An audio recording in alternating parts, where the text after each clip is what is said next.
Hoje nós vamos estudar a lição número 10, que tem por título Espírito, o âmago da vida humana.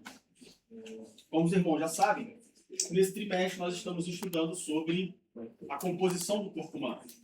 E lá na primeira lição nós falamos que o corpo humano, nós falamos da tricotomia do corpo humano, ou seja, o ser humano, ele é formado, ou ele é composto por três partes, né?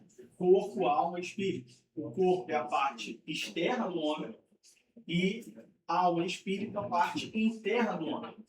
E aí nós passamos alguns domingos, se não me engano, três domingos falando sobre o corpo, sobre a criação, sobre as consequências do pecado no corpo humano.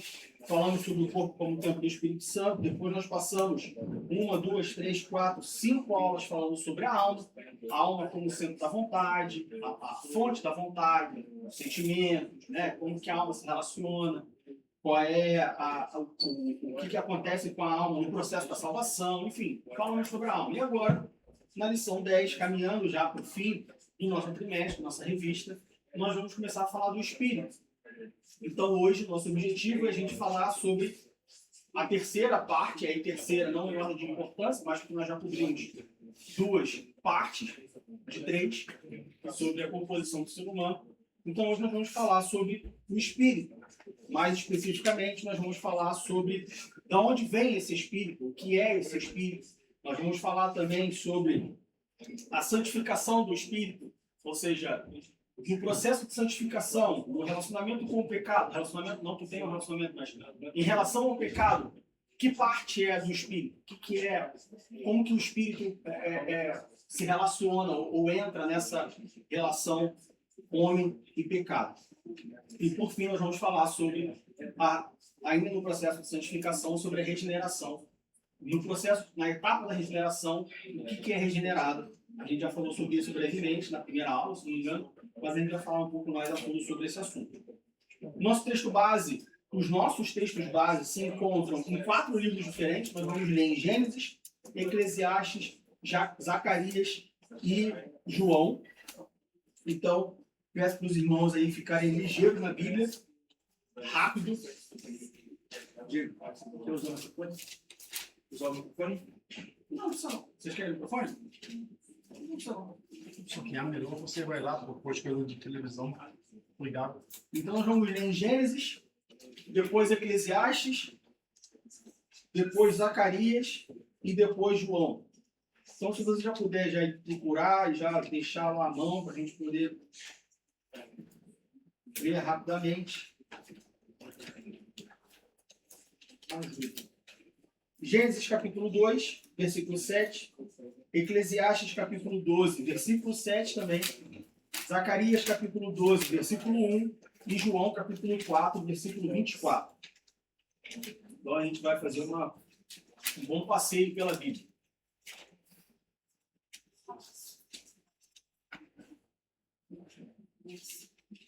Todos acharam Gênesis?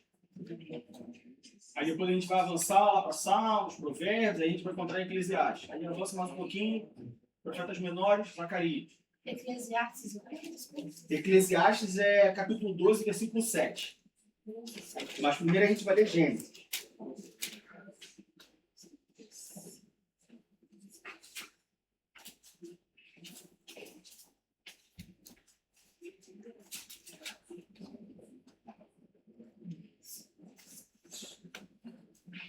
Podemos começar? Gênesis capítulo 2, versículo 7. Gênesis capítulo 2, versículo 7 diz assim: E formou o Senhor Deus o homem do pó da terra. Lembra que a criação do homem, ela foi feita em 2 partes, né? Primeiro Deus criou a natureza humana, o gênero, a natureza humana, e depois no capítulo 2 ele forma o homem. Esse formou aqui, como a gente já falou na primeira aula, esse formou aqui é literalmente formar, é literalmente pegar o pó da terra. Sabe como você vai fazer alguma coisa de argila, por exemplo? Você pega a argila e você forma alguma coisa. Deus ele pega o pó da terra e ele forma o homem, ele forma o corpo humano, tá? E só que aí o versículo continua dizendo: E soprou em seus narizes o fôlego da vida. Então depois de formado, o homem era só uma criação, era só uma forma. Depois disso, soprou em seus narizes o fôlego da vida. E o homem foi feito alma vivente. Então, Deus ele criou a natureza humana, depois ele formou o homem, fez o corpo, e por último ele soprou em seus narizes, né, o fôlego da vida, e aí ele foi feito, e só depois disso o homem foi feito alma vivente. Quando a gente falou lá, se não me engano, na primeira aula também, nós falamos o que é esse fôlego da vida. Esse fôlego da vida não é que Deus soprou, porque o nariz do homem estava entupido de barro. Então Deus foi lá e soprou para desentupir o nariz, não. Soprou o fôlego da vida, soprou o seu espírito, ou parte do seu espírito. Então aqui é Deus colocando no homem o espírito, não o espírito dele, obviamente, mas algo vindo da parte dele, e somente depois disso o homem agora se tornou uma alma vivente. Ok?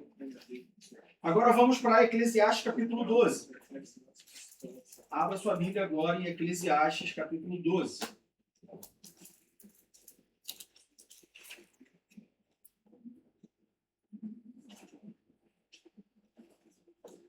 Quem foi o autor do livro de Eclesiastes? Só que não pode responder é a irmã Jéssica.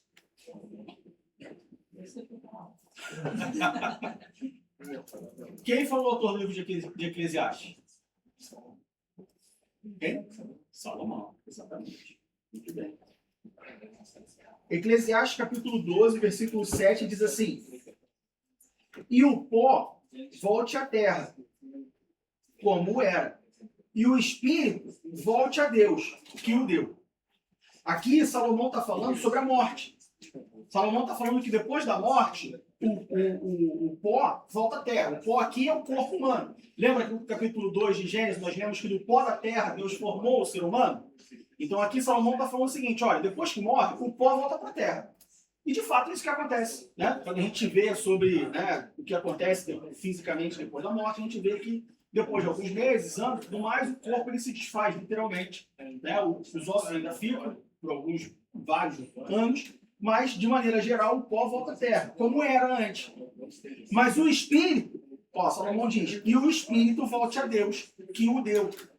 Então a gente vê que o espírito do homem, e aí a gente vai entrar mais a fundo sobre o que é esse espírito, como que é composto esse espírito, mas de maneira geral, por enquanto, o espírito ele volta para Deus, que o deu. Aonde que Deus deu o seu espírito para o homem? Ou deu o espírito para o homem? Gênesis capítulo 2, né? Quando Deus ele sopra nos seus narizes o fôlego da vida. Aí nós temos esse presente de Deus para o homem. Seguindo adiante nossa leitura, vamos agora para Ezequiel. Livro do profeta Ezequiel. Zacarias, perdão. Confundi tudo aqui. É tudo profeta. É que eu estava indo para Zacarias, passei por Ezequiel. Zacarias capítulo 12, versículo 1. Zacarias capítulo 12, versículo 1. Todos acharam? Amém. Diz assim: peso da palavra do Senhor sobre Israel. Fala o Senhor, o que estende o céu e que funda a terra. Agora vem a parte relacionada ao nosso estudo. E que forma o espírito do homem dentro dele. Diego, mas como que Deus ele forma o espírito do homem dentro dele? Gênesis capítulo 2. Então aqui mais uma vez a gente vê o profeta Zacarias falando que, olha, o espírito do homem, quem deu, quem formou, quem soprou, foi Deus. Certo? Isso é importante para o nosso estudo. Agora vamos para a nossa última passagem que se encontra em João, capítulo 4, versículo 24. João, capítulo 4, versículo 24.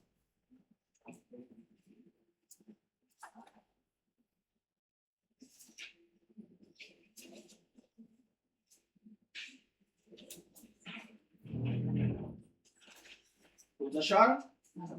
João, capítulo 4, versículo 24, diz assim: Deus é espírito, e importa que os que o adorem em espírito e em verdade. E aí a gente já falou aqui brevemente, não sei se foi uma pregação, se foi uma aula na escola dominical, mas a gente já falou sobre a fundo sobre não esse versículo, também nesse versículo, mas sobre toda essa passagem, sobre a verdadeira adoração e tudo mais. Mas o fato é que Deus é espírito e importa que os que o adorem em espírito e em verdade. Então a gente viu que lá no livro de Gênesis, quando fala sobre a criação do homem, nós encontramos que Deus ele cria o homem, ele cria a natureza humana e depois ele forma o homem. Isso por si só já é diferente do resto da criação. Se a gente for para Gênesis capítulo 1, a gente vai ver que tudo que Deus criou, todas as outras coisas que Deus criou, Deus apenas falou, ele disse, haja luz. E a luz passou a existir. Ele disse assim, haja os animais. E os animais passaram a existir. Um ponto interessante sobre isso, abrindo um parênteses. Tá? Deus ele criou os animais, mas não significa que ele criou os animais como existem hoje. Por exemplo, cachorro. Deus criou todas as raças de cachorro? Sim ou não? Não. Ele criou cachorro. Ao longo da história da humanidade, foram se misturando até chegarem às raças que nós encontramos hoje. Então, isso significa que existem animais que não existiam lá atrás. Ou não gêneros animais, mas um animal específico. Por exemplo, a gente não pode dizer que um bulldog existia na época de Adão. Porque o bulldog é uma mistura de raças. Uma mistura de raças modernas. Tá claro? Não? Vamos lá. Porque de onde que saiu essas raças? Não, então. Deus ele criou o cachorro. Ao longo da história da humanidade, os cachorros foram cruzando e os homens foram colocando os cachorros para cruzar as raças diferentes. E aí surgiram novas raças. Então hoje você tem raças de cachorro, por exemplo, isso acontece, que não tinha. Então Adão tinha um bulldog? Provavelmente não. Porque o bulldog é uma raça de cachorro moderna, vamos dizer assim. Estranha, que veio de uma mistura. Um pitbull não existia. Então, porque Pedro andava com o seu pitbull na... Não, Pedro não tinha um pitbull. Ele até podia ter um cachorro, mas não um pitbull. Tá? Esse é o primeiro ponto. Segundo ponto. Existem animais que foram criados por Deus, mas que não existem mais hoje. Ou existiram animais criados por Deus que não existem mais hoje. Alguém sabe me dizer um? Também é dinossauro. Mas tem um na Bíblia, tem um nome. Aparecem alguns na Bíblia que muita gente diz que é o dinossauro, pelas características apresentadas, mas que hoje a gente não consegue distinguir. A gente não tem ele. Leviatã. Quando a gente vai lá para o livro de Jó, por exemplo, a Bíblia fala de Leviatã, um animal que derrubava o cedro com a sua cauda. Né? Fala das suas carcaças. Pelas características, nos dá, comparando com o que nós temos hoje, dá a entender que o Leviatã seria uma forma de dinossauro, uma coisa assim. Mas o fato é que nós não temos Leviatã. Então, veja, lembre-se sempre disso. Muita gente acha que... E assim, a gente pode dizer que erra pelo excesso, não pela falta. Mas muita gente acha que Deus, que tudo que nós conhecemos hoje, Deus criou do jeito que a gente conhece, mas não. E isso é importante nós sabermos, eu estou abrindo esse parênteses porque não faz parte da nossa aula especificamente, mas faz parte da escola dominical. E aí muita gente pega essa informação e aí quando vai estudar a ciência, esquece a ciência e deixa a Bíblia.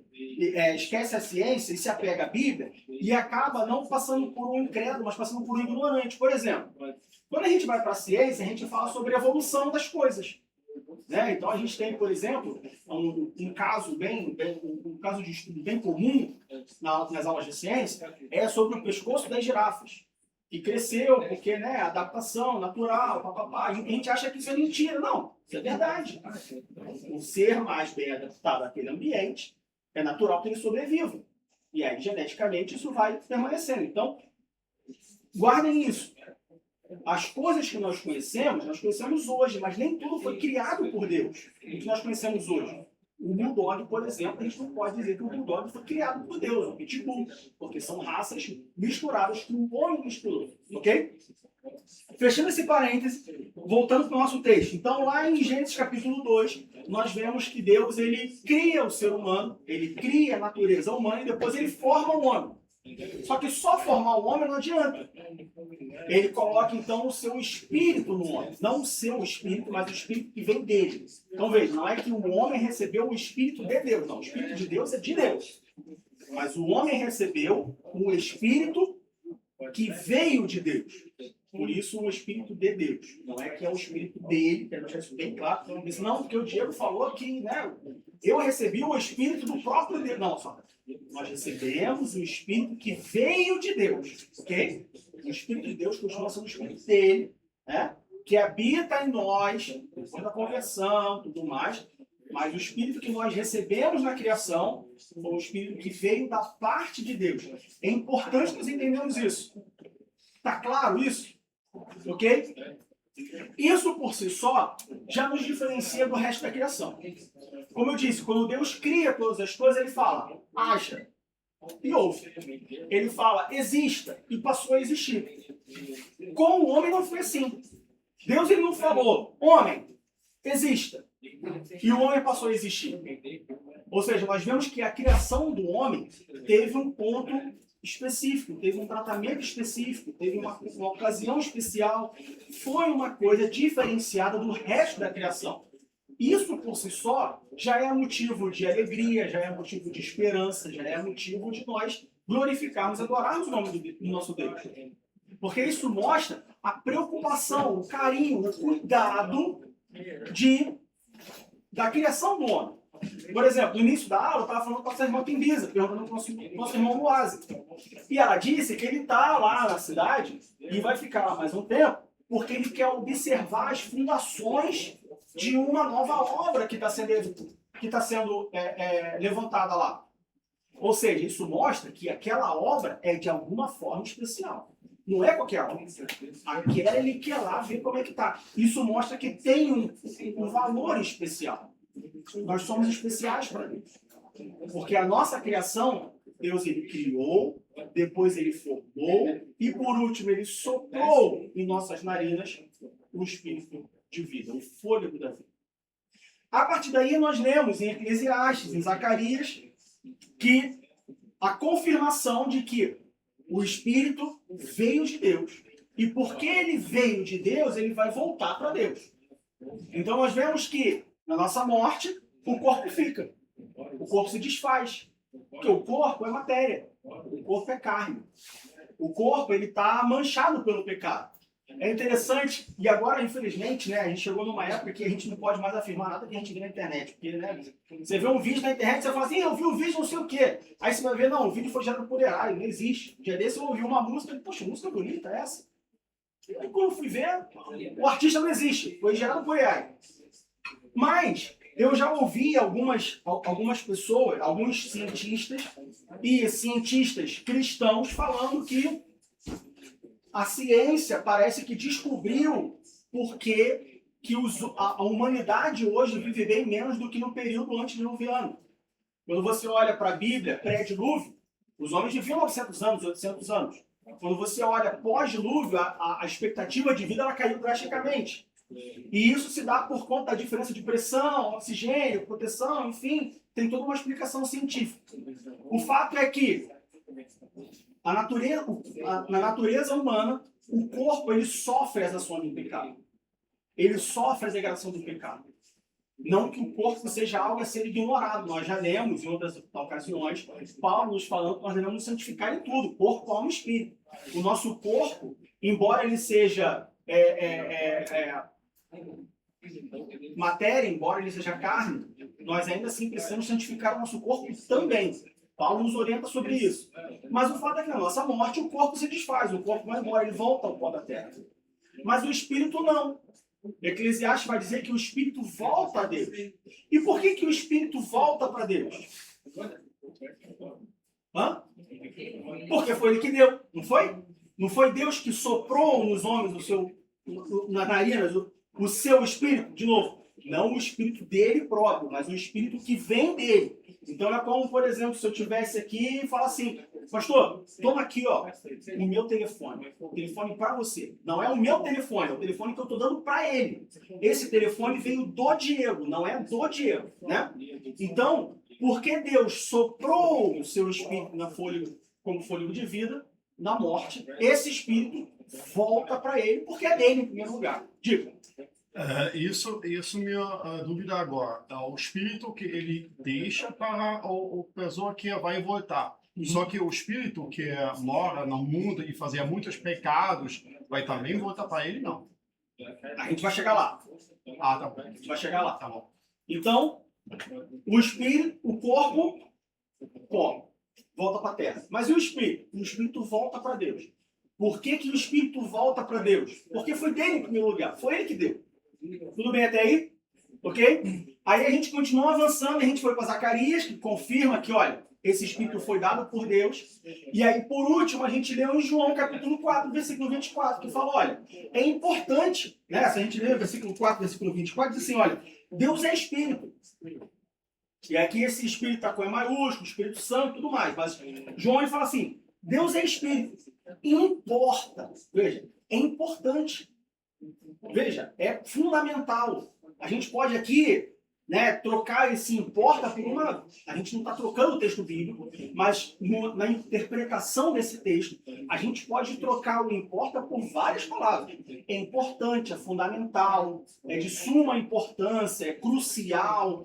Tem que ser o quê? Que os que o adoram, ou seja, os que adoram a Deus, o adorem em espírito. E aí a gente não vai tirar a verdade, porque não precisa... Não, é porque o nosso estudo vai até o espírito, importa o espírito. É importante que nós o adoremos em espírito. Agora eu pergunto para vocês, diante de tudo que a gente já falou nessa introdução, por que que importa que a gente adore em espírito?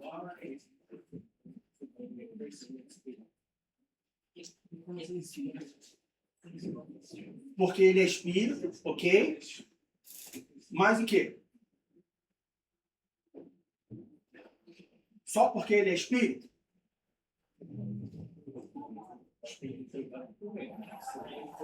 Imagina a seguinte situação. Eu falo assim, meus irmãos, aprove a Deus e nós estamos saindo de Berlim. Nós vamos agora nos mudar para uma ilha remota que fica no meio do Oceano Pacífico. E nessa ilha não tem forma de comunicação. Não tem internet, não tem telefone, não tem nada. Mas eu desenvolvi aqui um aparelho e com esse aparelho nós vamos poder nos comunicar. Eu não queria perder a comunicação com os irmãos. Então tá aqui, ó, esse aparelho.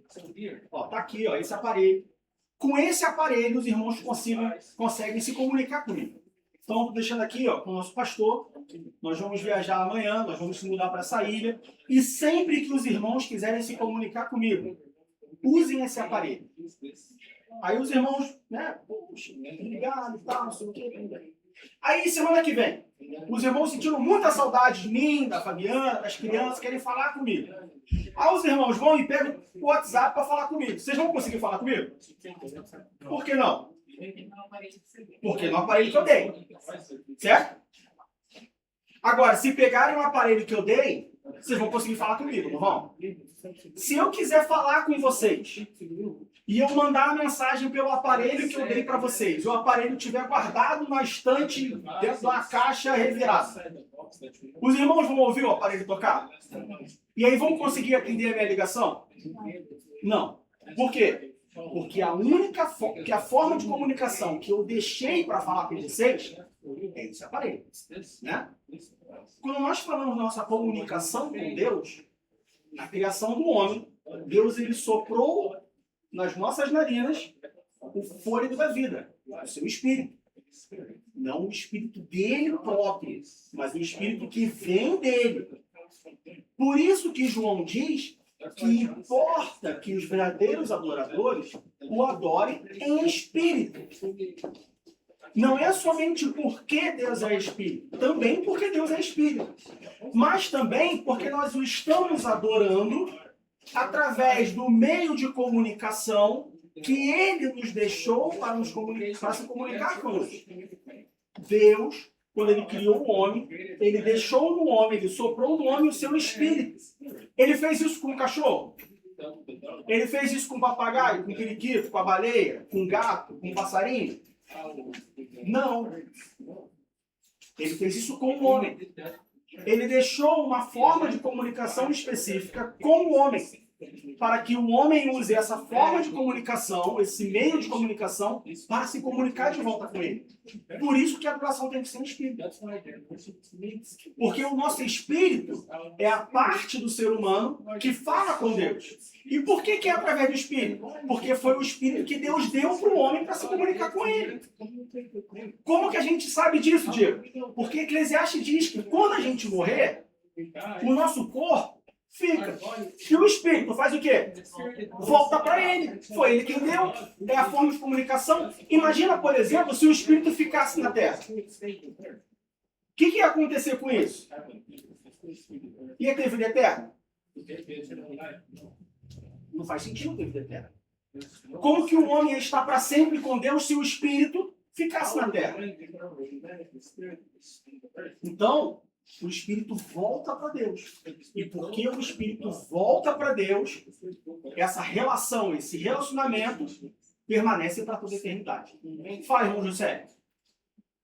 Sobre o espírito e a forma da comunicação com Deus, lá em 1 Coríntios fala do espírito, no caso, é maiúsculo, o espírito de Deus, mas fala o espírito com E minúsculo, que é o meio de comunicação do homem com Deus. Entre o homem com Deus. Lá em 1 Coríntios. Exatamente.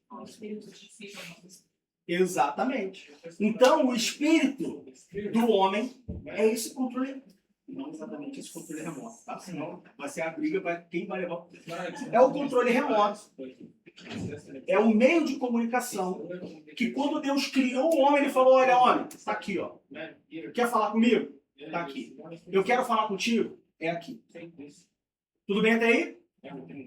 Então, o que é o fôlego da vida de Gênesis capítulo 2, versículo 7? É o Espírito de Deus. Não o Espírito dele próprio, mas o Espírito que veio dele. Isso é importante. Por que eu estou repetindo isso sempre, sempre, sempre? Primeiro que a gente aprende por repetição. Ninguém faz um exercício só e aprende matemática, certo? Segundo que tem muitas pessoas, muitas igrejas, muitas teologias por aí que diz que nós temos o Espírito de Deus, dele próprio dentro de nós. Não. O Espírito dele é dele. Mas o Espírito que ele nos deu, Gênesis capítulo 2, versículo 7.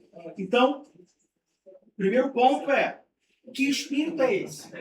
É um espírito que veio da parte de foi ele que nos deu. E por que Deus deu isso?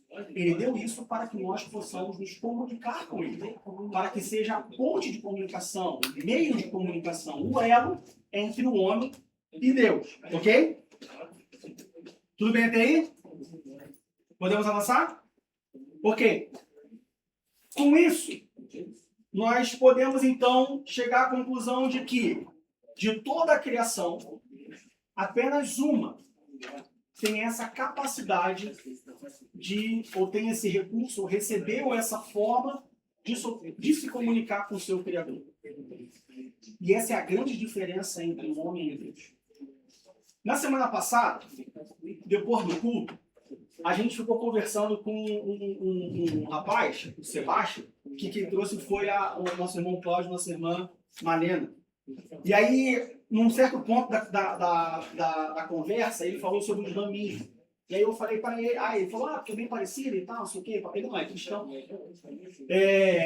Mas, num certo momento, eu falei para ele, depois eu tive contato com o islamismo no Brasil e tal. Mas o que eu percebo é que a diferença, uma grande diferença entre o cristianismo e o islamismo é que no cristianismo, Deus tem um relacionamento com a sua criatura. No islamismo, esse criador não tem relacionamento com a criatura. E eu percebi que quando eu falei isso, ele parou assim, ele falou alguma coisa, sabe? Teve um clique na cabeça dele. Por isso que eu estou estressando bastante esse ponto. Estressando no sentido de repetindo bastante esse ponto. Nós temos um diferencial. Que diferencial é esse? De toda a criação de Deus. O ser humano, o gênero humano, foi a única criação que Deus fez questão de colocar um meio de comunicação. Deus fez questão de colocar o espírito no homem para que esse espírito se comunicasse com ele de volta e Deus se comunicasse com o homem com Deus e por aí vai. Amém? Quando Deus faz isso, a gente sabe que tudo que Deus faz é... diga. Só para, Perdão. já vai sair desse assunto, mas só para esclarecer só uma dúvida, Aham. porque eu escrevi um livro e nesse livro eu coloquei isso, só que mediante assim, algumas falas de alguns pregadores assim, deixa uma pequena dúvida, porque acaba assim, na pregação acaba você pregando, você não explica tudo, Sim. ponto a ponto, mas no estudo da escola dominical tem como. Esse fôlego de vida de Gênesis, capítulo 2, versículo 7, ele é o Espírito que veio de Deus, que volta para Deus, o fôlego de vida, Sim. a gente se entende que ele é o Espírito que volta para Deus. Né? Então é isso, né? Tá certo, né?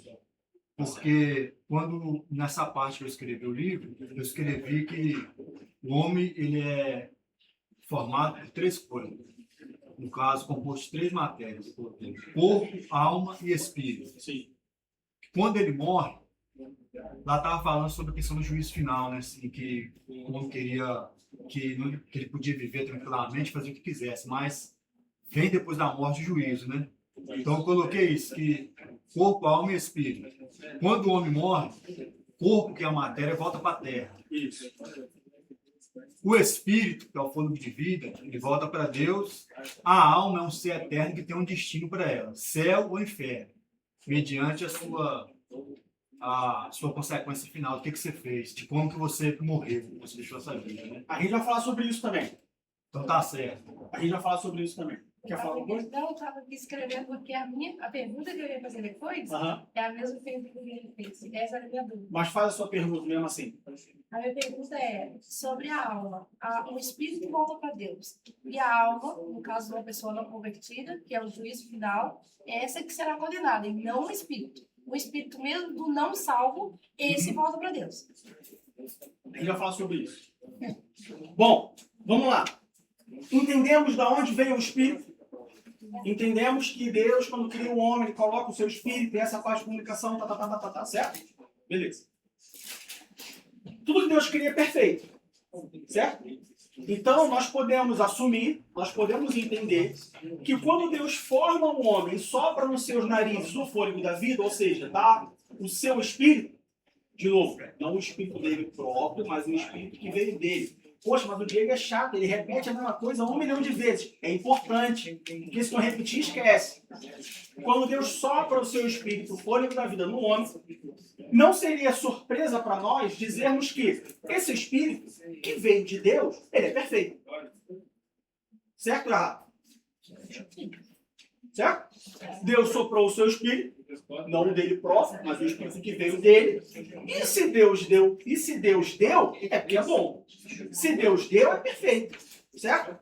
Então o homem, Adão e Eva, pré-pecado, nós podemos dizer que ele tinha um espírito perfeito. E esse espírito perfeito, como nós já falamos aqui em outras ocasiões, ele dominava sobre a alma. Qual a diferença do espírito da alma, Diego? A gente falou 5 domingos aqui sobre a alma, né? Sobre a fonte das emoções, a fonte dos sentimentos, né? O intelecto e tudo mais. Que o homem também, que Deus também só deu para o homem. O cachorro ele não pensa, ele age por instinto, ele não tem intelecto. Então, esse espírito dado por Deus, ele é um espírito perfeito, que ele reina, ele domina sobre a alma e, consequentemente, sobre o corpo. Tudo bem até aí? Alguma dúvida? Aonde nós vemos isso na prática? No livro de Gênesis, onde fala que Deus caminhava no jardim, conversava com o homem todos os dias. A Bíblia diz que no final do dia, na viração do dia, Deus ele ia no jardim visitar o homem, caminhava com o homem, conversava com o homem. Ele tinha um relacionamento não só através do seu espírito, mas também alma e corpo. Tudo se relacionava com Deus. E tão perfeito que era. Veja, um Deus santo, um Deus que requer santidade, se relacionava não só através do espírito, mas através da alma e do corpo. Ah, como que Deus se relacionava através da alma? Vontade. A alma não é o centro da vontade? Não é o centro dos pensamentos? Se Deus conversava com o homem, então envolve pensamento, envolve vontade, né? Envolve o corpo, por aí vai. Só que aí vem o pecado. E quando vem o pecado, o que acontece nessa tricotomia humana? A gente já falou sobre isso na primeira aula. Quando o homem peca, o que acontece nessa composição, nesses elementos que compõem o homem? Corpo, alma e espírito. Hã? Por que a alma sofre? Mas por quê? Aconteceu uma coisa antes. Porque o espírito foi corrompido. Porque o espírito foi corrompido. Quando o homem peca, o pecado entra na natureza humana, uma coisa morre. O espírito. Adil, como que o espírito morreu? O pecado caiu na... Não, porque o pecado, ele causa separação entre o espírito de Deus, entre Deus, e o espírito do homem, entre o homem. Onde há pecado, não há Deus. Ou seja, o espírito do homem, ele morre. Morre no sentido espiritual, que é o quê? A separação de Deus. Perde a conexão. Perde a conexão. Sabe esse aparelhinho?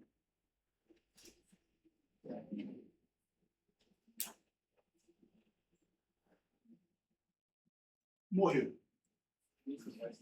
A conexão, o pecado foi minha unha aqui, ó, que tirou. O aparelhinho ainda é aparelhinho? O espírito ainda é espírito? Mas ele funciona? Esse espírito agora está morto.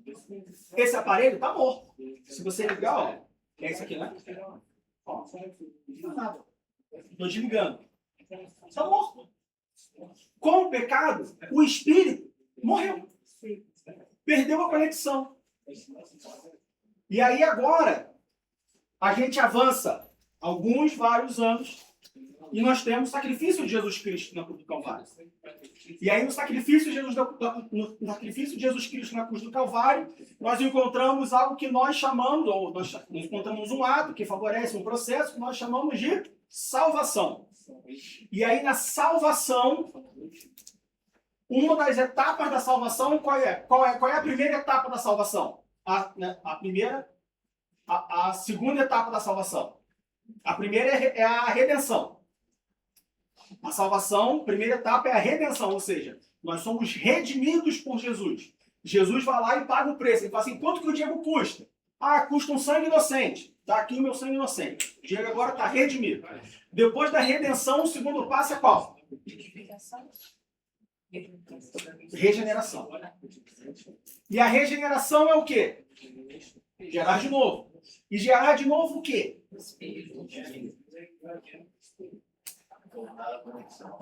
A conexão voltou. Só que essa conexão volta como era antes. Essa pilha volta como era antes, uma pilha que nunca acaba? Não. Se antes o espírito do homem era perfeito e dominava sobre a alma, que, consequentemente, dominava sobre o corpo, agora, nessa conexão restabelecida, a bateria não é mais uma bateria alcalina, é uma bateria comum. O espírito agora, ele não domina sobre a alma. Pelo contrário, ele é influenciado pela alma. E aí nós falamos nas aulas passadas da importância de nós santificarmos a alma. Porque com uma alma santificada, ela não vai subjugar o espírito. E aí o espírito vai poder voltar a ter comunhão com Deus. Então agora, o espírito está conectado de novo. Mas não da forma como ele era antes. Por isso ele precisa ser santificado. Tudo bem até aí? Santificação do corpo, da alma e do espírito. Ah, mas o espírito veio de Deus e vai voltar para Deus. Não preciso me preocupar com ele. Não, precisa. Porque o espírito que nós temos agora regenerado, embora ele esteja vivo novamente, mas ele não é como era. Ele não domina mais sobre a alma e o corpo. Ele agora é subjugado pela alma. Então nós precisamos fortalecer o espírito para que ele consiga subsistir, coexistir com a alma. E influenciar a alma. Para que a alma agora dominante no gênero humano não se deixe levar sobre os maus pensamentos, as más vontades e tudo mais, que pode destruir tanto o corpo quanto o espírito. Como que a alma destrói o espírito? Não deixando que o espírito tenha comunicação com Deus. Tudo bem até aí? Sim? Aí a gente vai avançar para a dúvida dos nossos irmãos. Tá, Diego, entendi. Mas aí eu queria saber qual é a diferença da alma e do espírito? Não é essa a pergunta? Se eu me lembro bem, foi essa. A minha? É. Não, eu queria saber se a alma... Não se volta para Deus. O que acontece depois da morte, não é isso? Sim. Isso. Que foi a mesma pergunta do irmão, a mesma coisa que o irmão José falou. Mais ou menos a mesma coisa. O Andréas falou também, né? Que o homem morre e o espírito volta para Deus. Mas o espírito pecaminoso, acontece o quê? Não é isso? Vamos lá.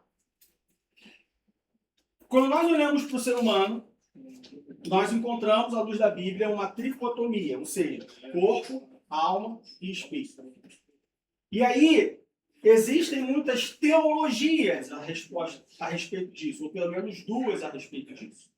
O que é teologia? Hã? O estudo humano da Bíblia. Teologia é o que o homem fala sobre Deus, certo? E a Bíblia é o que Deus fala dele mesmo. É importante a gente lembrar disso. Na teologia, existem pelo menos duas interpretações sobre isso. Alma e espírito. Tá? Acerca da composição do homem existem outras, mas acerca da alma e do espírito existem pelo menos duas. Primeiro, as duas é a mesma coisa. Ou seja, as duas estão juntas. Elas são diferentes, alma e espírito, mas elas estão juntas e não é possível separar.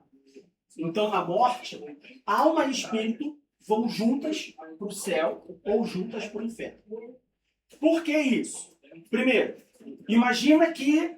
Bom, essa é a primeira. Segunda, alma e espírito são coisas diferentes. Embora juntas, são coisas diferentes. E por serem diferentes, o espírito volta para Deus e a alma vai para o julgamento. Certo? Vamos olhar cada uma delas. Primeiro, alma e espírito são coisas juntas. E quando o homem morre, alma e espírito ou vai para o céu ou vai para o inferno. Bom, que são coisas diferentes, a gente já tem essa conclusão. Alguém tem dúvida de que alma e espírito são coisas diferentes? Sim ou não? É uma aula. Diego, não me convenceu. Não tem problema. A gente tem... Bom, se Jesus não voltar, a gente tem mais alguns momentos para terminar essa entrevista. Alguém tem alguma dúvida de que alma e espírito são coisas diferentes, elementos diferentes? Não? Pois bem. Então, uma teologia diz que, olha, alma e espírito, elas são diferentes, duas mãos, mas elas estão juntas. E quando o ser humano morre, o corpo fica, e quando a gente leu lá em Eclesiastes que o espírito volta para Deus, esse espírito, na verdade, é espírito e alma. Esse espírito, na verdade, é o homem interior. Alma e espírito que volta para Deus, ou que vai para o inferno. Por que isso é verdade? Por que acredita-se nisso, Diego? Vamos lá. Primeiro, a palavra hebraica utilizada para espírito também é utilizada para alma. Também pode ser utilizada para alma. É a mesma, não a mesma coisa, mas a mesma palavra para os dois. Então a gente vê no texto bíblico, às vezes usa-se espírito para falar do espírito, às vezes usa espírito para falar da alma. Às vezes usa a alma para falar do espírito, às vezes usa a alma para falar da alma. E aí quando eu falo alma, eu falo do centro das emoções. Vontade, centro da vontade. Então isso nos leva a crer que alma e espírito, apesar de serem coisas diferentes, um é a parte do homem que se comunica com Deus, o outro é a parte do homem como centro das vontades, dos desejos, dos sentimentos, mas elas estão intrinsecamente ligadas, elas estão juntas e não são divisíveis. E por isso, quando o homem morre, ou ele vai alma e espírito para o céu, ou ele vai alma e espírito para o inferno. Tá?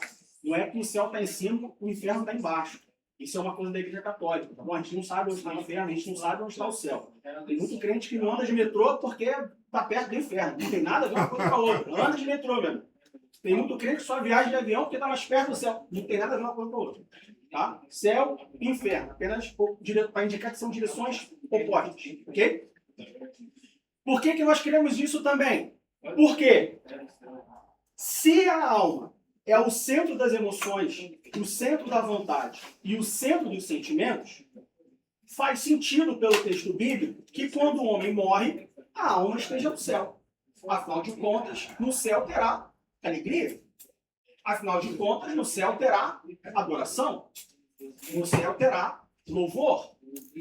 No céu não terá choro, não terá tristeza, não terá dor, Então, quando a gente fala de céu, a gente vê que no céu, ou na descrição do céu, ou no que nós vamos fazer no céu, envolve vontade e sentimento. E se a alma é a fonte das nossas vontades e sentimentos, bom, então a alma vai estar no céu junto com o espírito. O espírito vai estar porque é a parte que se relaciona com Deus. A alma vai estar porque é o centro das vontades, né?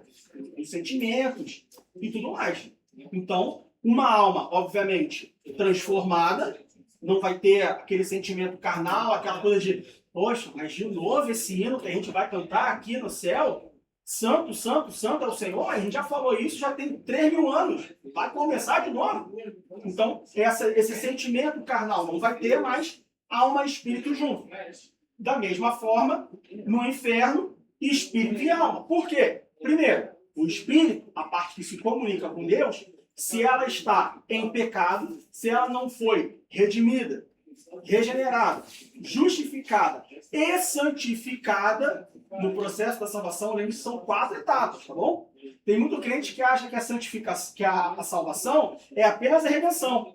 Ah, porque Deus me comprou. Tá, mas Deus te comprou para fazer o quê? Eu posso comprar um ventilador e deixar ele ligado. Ah, mas Deus me regenerou, agora eu sou uma nova pessoa. Tá, mas e aí?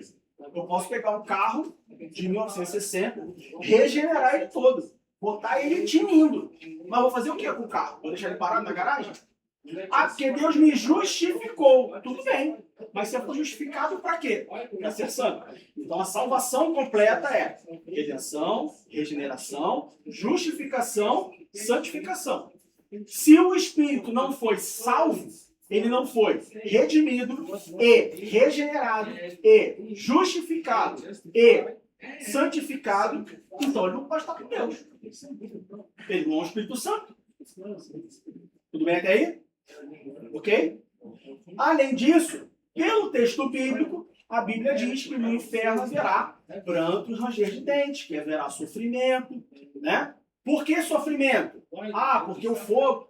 Bom, talvez também, pode ser também. Mas o principal sofrimento é você saber que está eternamente longe de Deus. Esse deve ser o motivo principal do sofrimento. Olha que interessante, abrindo um parênteses de novo. Muito crente é crente porque tem medo do inferno. Aí você fala assim, mas por que tem medo do inferno? Não, porque lá é escuro. Ontem a gente estava com essa discussão na mesa lá do almoço. Você falou de escuro. Não, porque o inferno é escuro. Ah, mas quem disse que o inferno é escuro? Não tem luz no inferno? E aí as crianças conseguiram se sair dele e estavam falando, não, porque Jesus não está lá e Jesus é a luz. Ok. Vamos dar o crédito. Mas muita gente tem medo do inferno. Por quê? Não, porque lá é escuro, eu tenho medo de escuro. Não, porque lá é quente, eu vou me queimar. Mas o principal medo do inferno não é porque é escuro, porque é quente, porque tem... O principal medo do inferno é, já pensou você passar a eternidade longe de Deus? Por isso que é inferno. Porque é a eternidade longe de Deus. Então, se o espírito não pode ir para o céu, logo ele vai para o inferno. E no inferno diz, o texto bíblico nos mostra, nos apresenta elementos que nos diz que esses elementos são relativos à alma, logo, espírito e alma vão para o inferno. Entenderam a relação? Por outro lado, existem outras teologias que dizem que não. O espírito ele volta para Deus porque é dele. Então não importa o que aconteça, é dele. É dele, é dele. Ele que deu, volta para ele. E aí a alma, sim, consciente, vontade, desejos, sentimentos, a alma, sim, ou vai para o céu ou vai para o inferno. É uma outra linha doutrinária. Na Assembleia de Deus, até onde eu sei, na verdade, na teologia pentecostal, até onde eu sei, alma e espírito juntos, ou vão para o céu, ou vão para o inferno. Meu irmão, eu vou para o inferno se eu crer que vai junto ou vai separado? Assim, se crer, se você quiser acreditar, desde que você não perca a salvação por isso. Ok? Na teologia pentecostal, alma e espírito fazem parte do homem interior. São indivisíveis e ambos vão para o céu ou para o inferno. E o corpo fica na terra. Alguma dúvida? Lid? Alguma dúvida, José? Não? Não, minha dúvida era só sobre o fôlego de vida. O fôlego de vida é o espírito e a alma. Sim, então a minha dúvida era sobre isso, porque no que eu escrevi, entendeu?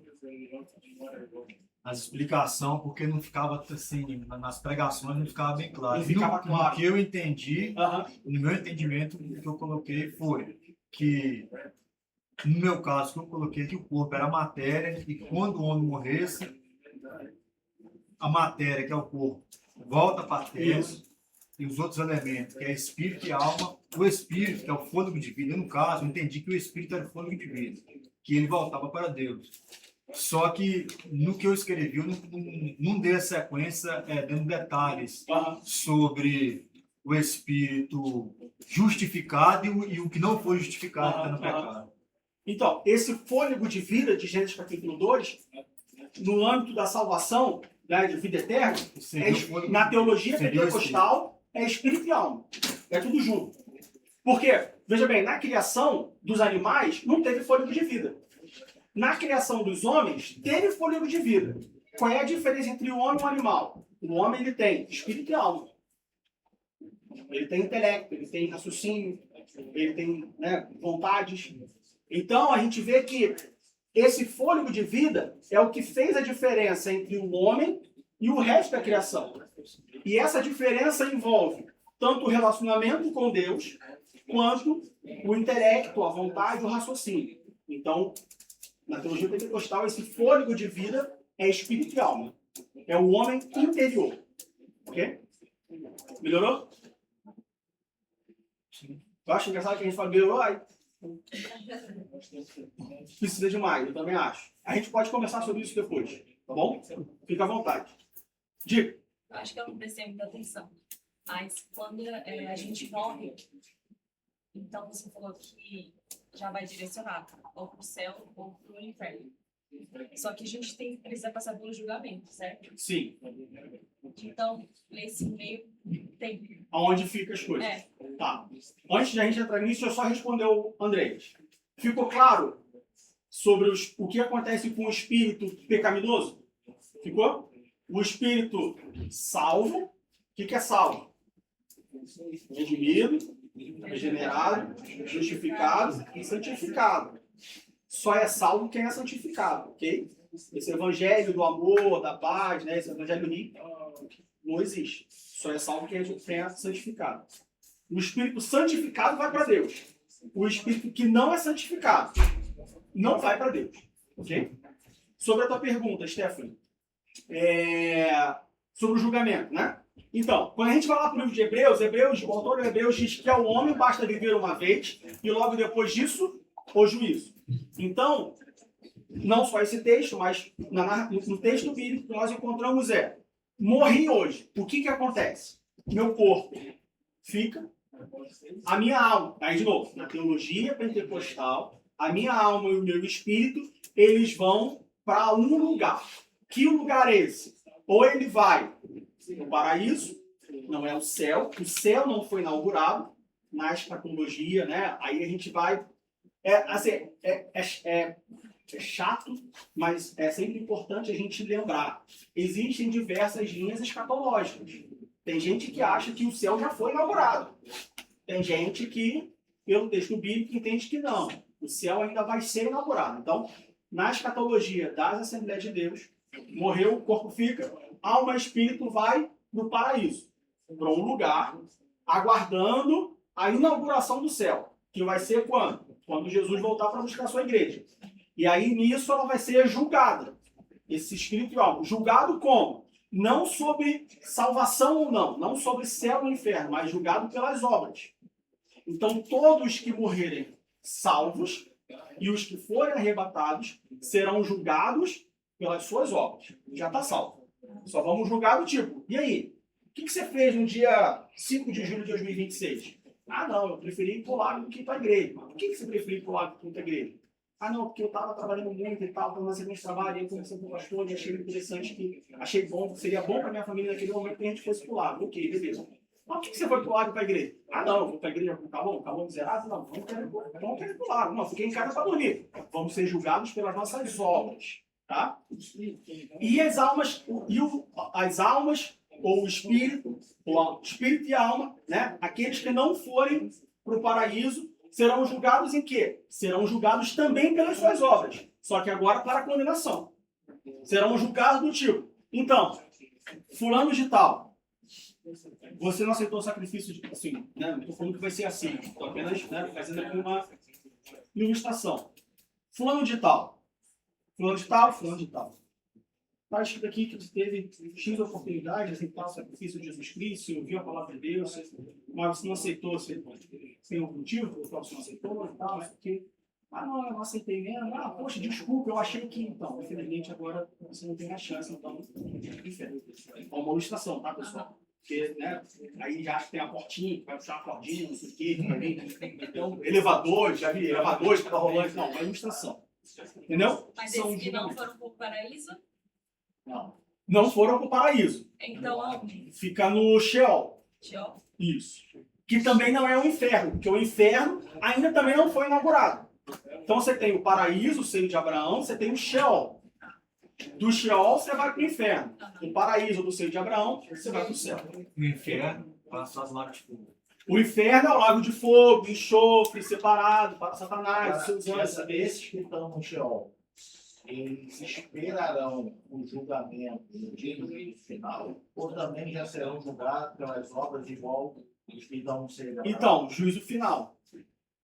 Juízo final. No juízo final será o julgamento daqueles que estão no Sheol. Mas eles já são atormentados, desde agora, já são. A teologia pentecostal.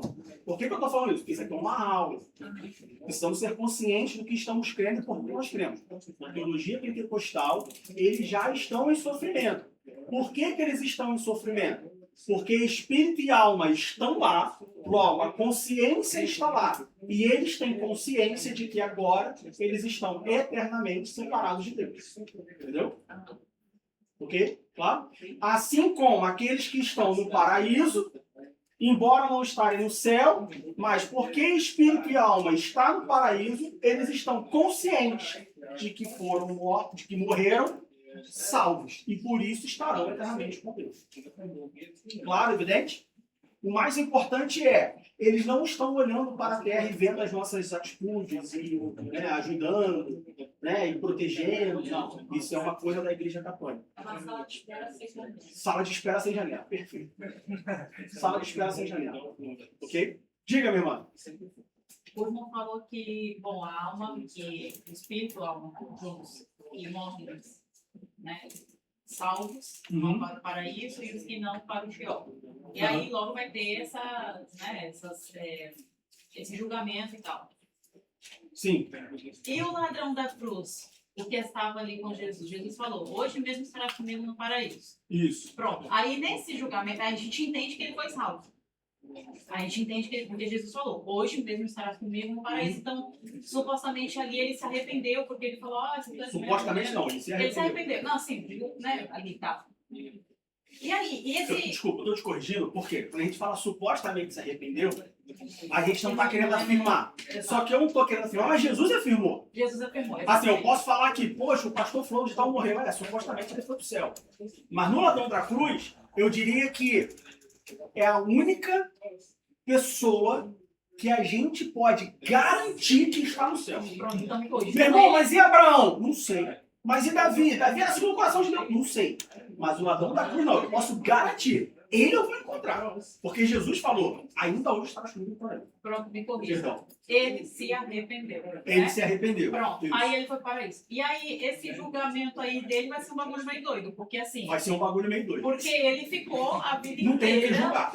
né? Assim, E aí, tem o como que é que vai julgar. ser ali naquele final? Fala assim, ó, tu roubou, tu fez isso, tu fez aquilo, tu tal. Aí no final tu alcançou o arrependimento e agora, seja bem-vindo, meu irmão, esteja o Senhor Isso aí. aqui. Explica o bagulho doido. Eu explicaria com base em 1 Coríntios capítulo 2, quando Paulo fala que as obras serão provadas no fogo. Isso. E aí ele diz que tem umas provas, né? Oh meu Deus. Umas obras, né, Paulo? Né? Umas obras que serão queimadas. E por um 3 ele ainda será salvo. Eu diria que o ladrão da cruz está nessa aí. Então o galardão dele é Ele, pequenininho. Agora, sabe o que é pior do que isso? Não tá. Não. Pior do que isso é você se converter com 10 anos de idade. Você morrer com 90, ou seja, você passou 80 anos na igreja. E aí, quando chegar aquele dia, não sei se vai ser por ordem alfabética, por idade, mas vamos chegar aqui naquele dia, chegou você e o ladrão assim, ó, juntos, no tribunal. Aí chegou Deus, né? Quem vai julgar lá, Deus. Aí vai falar assim, ladrão da cruz, que você teve uma vida inteira, e você roubou, e você fez isso, e blá, mas você se arrependeu. Então, tá aqui o seu resultado. Aí você tá aqui e fala, você 80 anos na igreja, 5 mil pontos já passou. Aí, tá vendo aí, ó? Então Jesus não te deu. Aí o ladrão da cruz vai embora. Agradece, obrigado, Jesus. Pega os olhos e vai embora. Aí chega eu, né? Grandão lá. Ai, Jesus, conta aí o que eu fiz. Aí Jesus vai falar assim, Ed, você passou 80 anos na igreja, mas você só trabalhou porque queria mostrar para as pessoas. E pega o mesmo papel, mas na fichinha azul. Aí pega a fichinha, nada contra a cor azul, tá? Vem agora. Aí pega a mesma fichinha azul que deu pro ladrão e dá para mim. Isso é pior. Porque você passou. É o que o 2 Coríntios. O apóstolo 1 Coríntios 2 não fala. Vai passar pelo fogo. Então veja bem, as nossas obras vão passar pelo fogo. Não adianta enganar. Eu posso enganar o pastor, posso enganar o irmão Luz, posso enganar quem for. Mas aquele que vai me julgar, esse eu não posso enganar. Diga. Mas talvez o ladrão que arrependeu na cruz, talvez o galardão dele não seja pequeno quanto a gente pensa. Já pensou? Porque ele Tu estava chega lá, o galardão dele é maior que o teu. talvez ele estava lá com Jesus no último momento, mas o testemunho dele que serve para muitas gerações. Foi maior do que o meu testemunho. A obra dele Fez foi muita maior coisa que a minha obra. errada, Olha que arrependeu e foi vergonha. salvo. Aí, Mas geralmente, o povo vai querer cavar uma coisa meio Vai esse ter- testemunho serviu para salvar muita pessoa também. Olha que vergonha.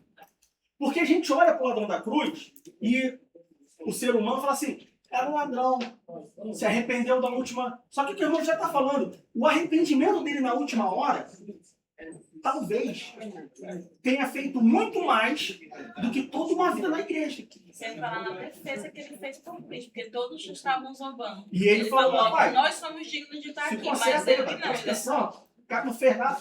Então veja, imagina Pregou a nos últimos vergonha segundos. de chegar lá e ver que, né, o ladrão da cruz ganhou uma mansão com piscina, carro na garagem, né, terreno top. terrenão top, alta colina, e tu tá num barraco divino lá que, né, só não chove dentro porque no céu não vai ter chuva.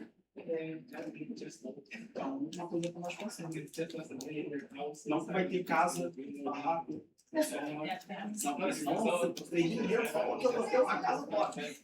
Diga, meu filho. Isso serve para as pessoas que se arrependem na última hora de vida também. Por exemplo, tá no leito da morte. Tem pessoas que se arrependem no último momento, sim, sem dúvida. Mas isso também não é uma desculpa para nós falar, não, então eu não vi, no último momento eu me arrependo, né? Às vezes lá dentro você arrepende. Meu testemunho serve para todo mundo e eu fiquei no lucro. Ele não sabe se vai ter esse último Vai momento. que não tem no último momento. Vai uma bala na cabeça, acabou. Acabou tudo. Amém? Podemos seguir? Seguindo adiante. Diego, mas há um espírito. Como é que fica essa história? Vamos abrir nossa Bíblia lá em Hebreus capítulo 4, versículo 12. Hebreus capítulo 4, versículo 12. Também podemos abrir em 1 Tessalonicenses capítulo 5, versículo 23.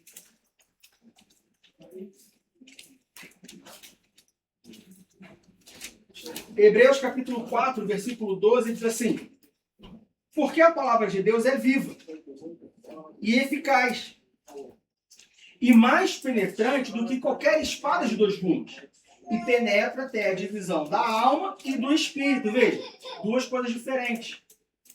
E das juntas e medulas, e é apta para discernir os pensamentos e intenções do coração. Ah, Diego, mas aqui está falando que a espada ela só é penetrante, não é exatamente a diferença. Vamos para 1 Tessalonicenses, capítulo 5, versículo 23.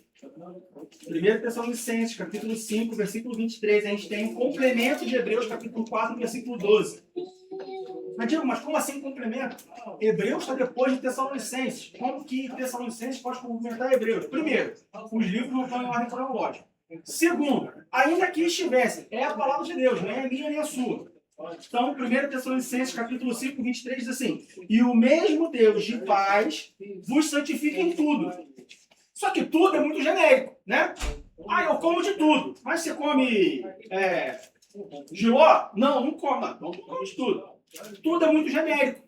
Por que Paulo sabia que tudo era muito genérico? Porque Deus sabe que tudo é muito genérico. E todo o vosso espírito, alma e corpo sejam plenamente conservados e irrepreensíveis para a vida do nosso Senhor Jesus Cristo. Se alma e espírito fosse uma coisa só, Paulo não falava corpo, alma e espírito. Ele falaria só corpo e interior, ou só corpo e espírito, só corpo e alma. Mas Paulo disse corpo, alma e espírito. Logo, nós entendemos que corpo, alma e espírito são coisas diferentes. Ah, mas você acabou de falar que alma e espírito vai junto para o céu, mas ser diferente não significa que tem que estar separado. Certo? Eu sou diferente da minha esposa, mas estamos juntos até a volta de Jesus, até morrer. Porque somos dois numa só carne. Tudo bem sobre alma, corpo e espírito? Diferença? Vai para o céu, vai para o inferno? O que fica? O que vai? Podemos avançar?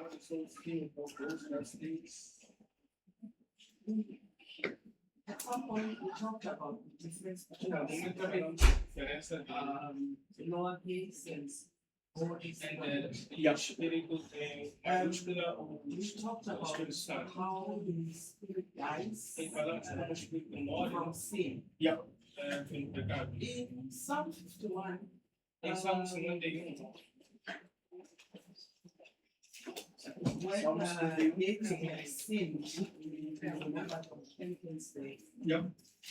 So he says that not take ele diz your Holy Spirit from me. Yes.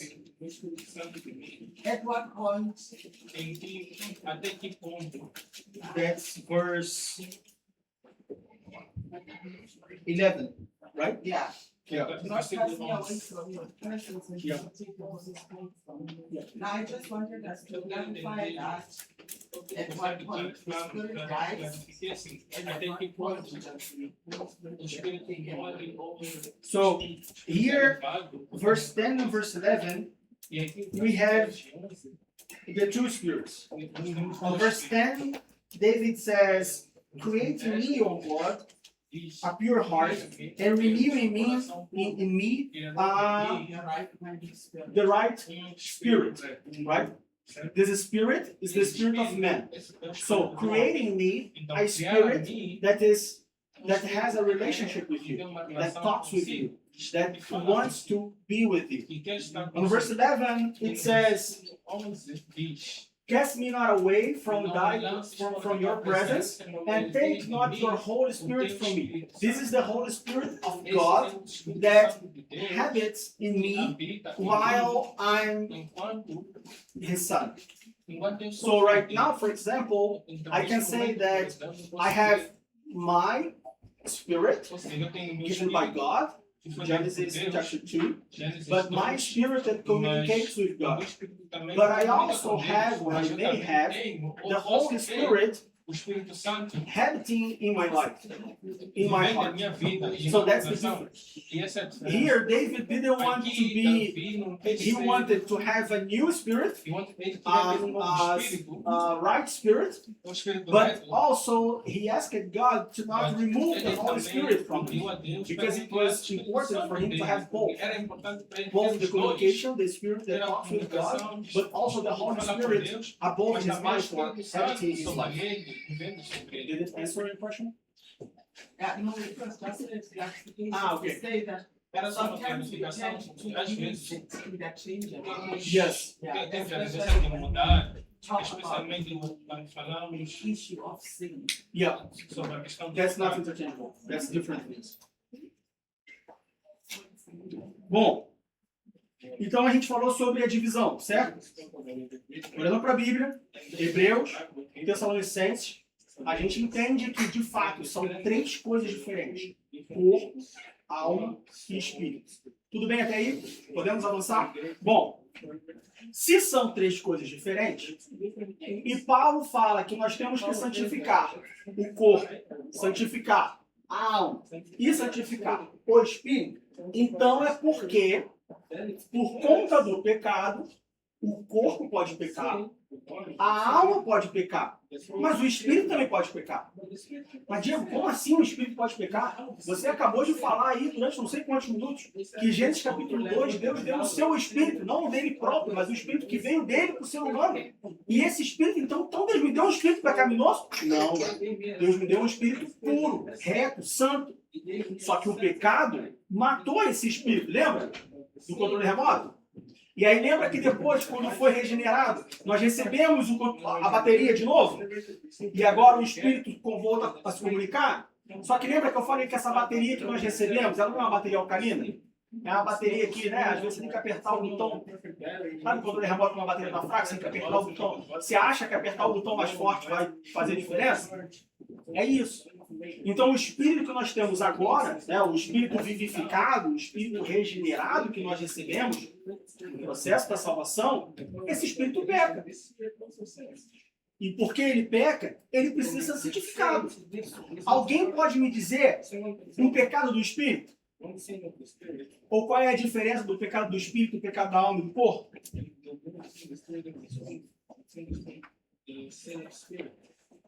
No silêncio. Pode Sepulcral. ser uma questão, né? Não, estamos numa aula.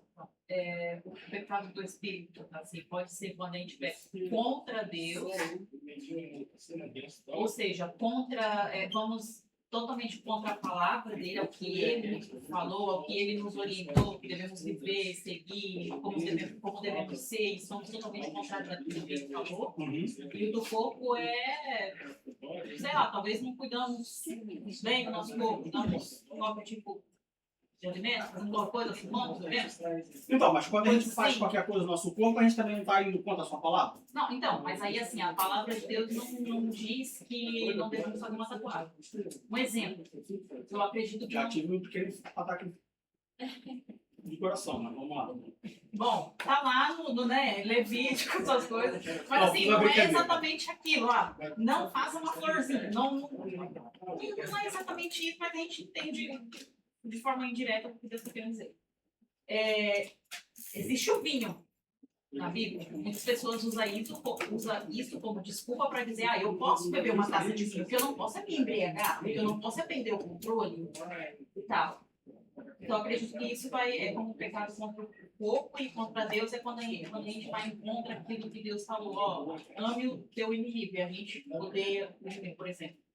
Então, mas se for seguir nessa linha, a palavra de Deus diz, não vos embriagueis. Sim. Então, se eu me embriago, eu estou indo contra a palavra de Deus. Exato. Que é o que você classificou como pecado do Espírito. Falei que eu não sabia. Não, assim, é uma aula, e eu gosto disso. Acho que é justamente isso. Uma aula é justamente isso. É expor as ideias, confrontar as ideias e chegarmos a um plano comum. Ok? Não tem resposta errada, é justamente isso. Façam mais isso, pessoal. Diga.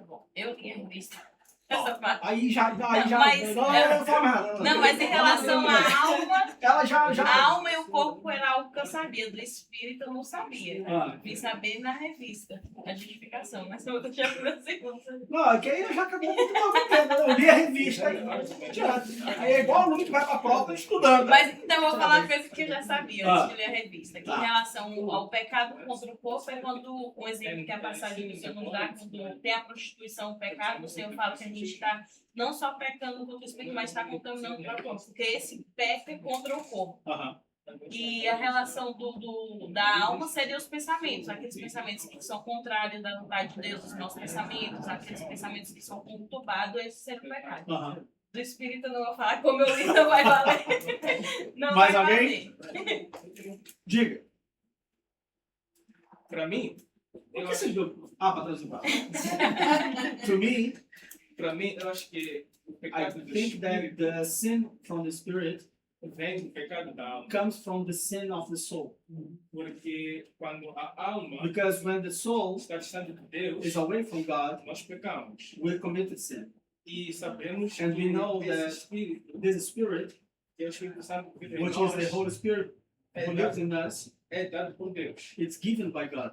E se nós pecarmos, And if we sin, o Espírito Santo se afasta de nós. the Holy Spirit moves away Então, from us. para o Espírito Santo voltar até nós, So then, for the Holy Spirit to come back to us, é necessário uma it's ação, needed an action, que é a oração, which is pray, em que nós nos in which we arrependemos repent ourselves, e o Espírito Santo and the Holy Spirit vem e volta a habitar em nós. come and habits in us again. Eu acho que esse é o meu exemplo. I think that this is my example. Okay. Anybody else? Português. Mais alguém? Mais alguém? Não? Vamos lá. Primeira coisa. Esse Espírito não é o Espírito Santo. Lembra que eu falei? Tem um Espírito de Deus, não dele próprio, mas um Espírito que ele deu. É o Espírito. E tem o Espírito Santo que habita em nós. Foi o que nós falamos quando a irmã Tenguisa perguntou sobre o Salmo 51. No versículo 10, Davi fala: cria em mim, ó Deus, um espírito puro. Ou seja, um espírito com E minúsculo puro. Esse espírito que o Senhor me deu, me dá esse espírito agora puro, que ele não faça besteira, que ele não azede o pavê. Que completei agora na tradução azedar o pavê. Mas estragar. E aí no versículo 11 ele fala: não mova o seu Espírito Santo de mim. Ou seja, que o teu Espírito Santo ainda habita em mim. São espíritos diferentes. Um é o Espírito Santo de Deus, dele próprio, e o outro é o Espírito que veio de Deus. Gênesis capítulo 2. Conseguiu traduzir para a estação? Okay. Sobre o pecado do Espírito. Nós temos pecado do corpo, pecado da alma e pecado do Espírito. O que é o pecado do corpo? O pecado do corpo é o pecado que, não que o corpo comete, mas que afeta o corpo, né? Que é do corpo. Prostituição, impureza sexual, embriaguez, né? Vício, são pecados do corpo. Dilaceração.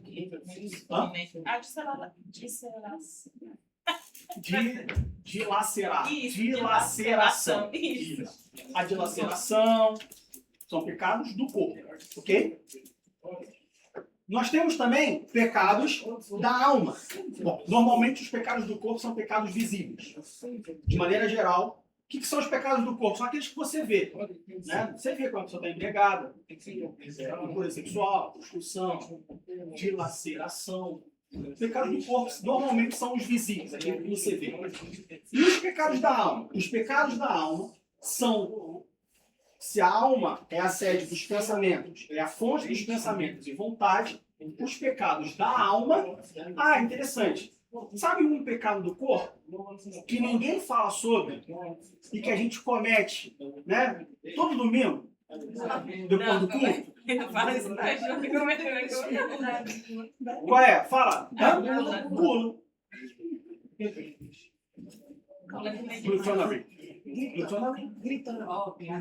Gluttony. Pecado da gula.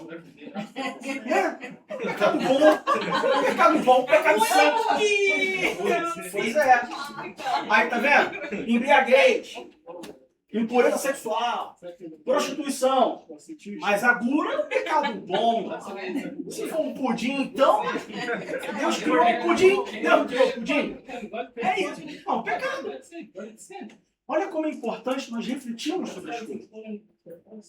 A gente não pode cometer o pecado da impureza sexual, da prostituição, adultério, embriaguez, dilaceração do corpo. Mas o da gula, às vezes, todo dia, 3 vezes por dia, café da manhã, almoço e janta. Podia comer um pão. Ela fala, não, o pão tá tão gostoso, vou comer 2. Tá comendo mais do que deveria. Mais do que precisa. Pecado visível. Por isso a importância do jejum, disciplina, Então, uma, saúde, uma dieta saudável também é uma forma de você evitar o pecado da gula. Então, o pecado do corpo normalmente são os visíveis. E os pecados da alma? Levando em consideração que a alma é a sede das emoções, é a sede dos pensamentos e a sede das vontades, a gente pode dizer que os pecados da alma são pensamentos. Por exemplo, ódio, ira, raiva, não gosto do pastor. Morder a cara dele. É raiva, ódio, pecado da alma. Diga, bom exemplo de pecado, fica até preocupado. He said that he has a good example of sin, and I'm worried about that now. O pastor teve um novo fato, eu não. So the pastor has a new what? Fato. Fato? Terno. Ah, he got a new suit. Inveja, no caso. And you didn't. Ele teve um novo terno, eu não. Eu tô aqui, casal. That's envy. That's a good example. Yes, a very nice one, actually. Because his suit is very nice. And the person who picked that suit is even better. Do you know who? It was me. Ira. Inveja, é o pecado da alma, né? O orgulho, você sabe quem escolheu o terno? Orgulho, certo? O pecado da alma, vem da vontade, vem dos sentimentos. Mais um, vingança. Aí, mas irmão, não sinto vingança. O máximo que eu faço é ir para o culto e usar o período do louvor, que deveria ser destinado a adorar e engrandecer o nome de Deus, e cantar que Deus vai fazer, vai acontecer, e vai derrubar, e vai bater, e vai matar, e vai vencer, porque eu sou o filho de Deus, e Deus faz tudo o que eu quero por mim, porque eu sou um filho mimado. Desejo de vingança, de querer ver a destruição do próximo. Não, mas Deus, a Bíblia diz que Deus é o Deus dos exércitos, ele luta a batalha, sim, mas não batalha por você, batalha por ele. Pecado da alma, cobiça. Logo, o pecado da alma é o que sentimos. É o que sentimos. Aonde vem as vontades. Ok? E os pecados do Espírito. Pecado do Espírito são pecados que estão ligados à postura da pessoa em relação a Deus. E diga aí, né? Embriaguez estava fácil. Glutonaria, mole, inveja, tranquilo. Mas aí o Espírito agora pegou. Os pecados do Espírito são pecados que estão ligados, são relacionados à nossa postura diante de Deus. Alguém quer dar algum exemplo? Vou ajudar. Quando a gente fala do Novo Testamento, do Evangelho, dos 4 Evangelhos, nós vemos Jesus, né, batendo nos fariseus. Olha o pecado da alma aí. Não batendo nos fariseus, não tá destruindo os fariseus. Olha o pecado da alma aí, né? A vingança, querer ver o outro. Mas Jesus, ele falava contra os fariseus. Quais eram os pecados que os fariseus cometiam que Jesus condenava? Eram pecados do corpo? Não. Eram pecados da alma?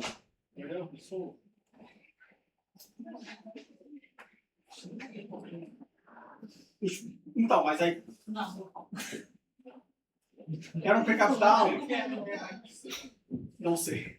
Não sei. Gerava também o pecado na alma. Isso. Mas eram primariamente pecados de quê? Do Espírito.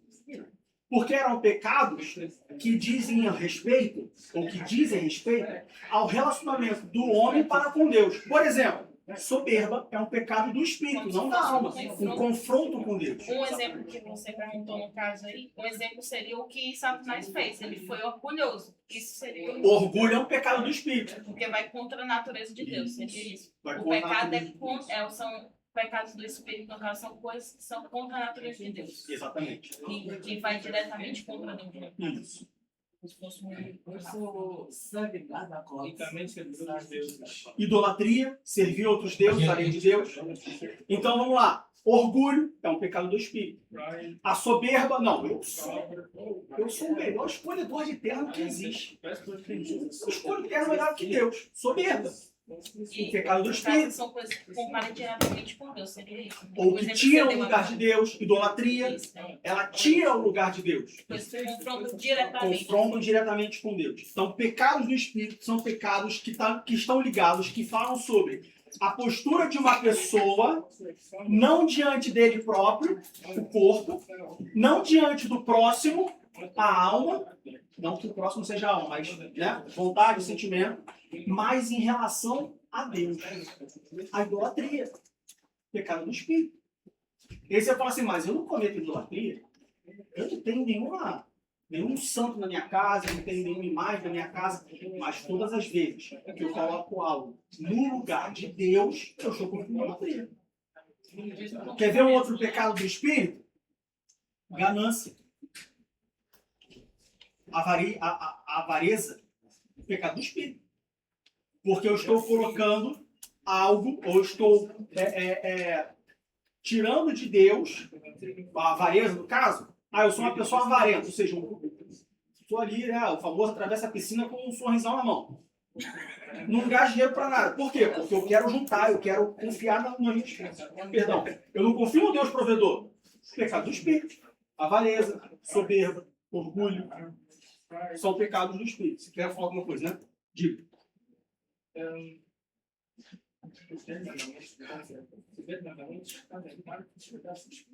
Não. Os 10 mandamentos, ele engloba todos os 3 tipos de pecados. Não matarás, por exemplo, é um pecado do corpo. Tudo bem até aí? Pecado do espírito? E aí, não que existam pecados melhores ou piores. Mas a gente, porque pecado é pecado.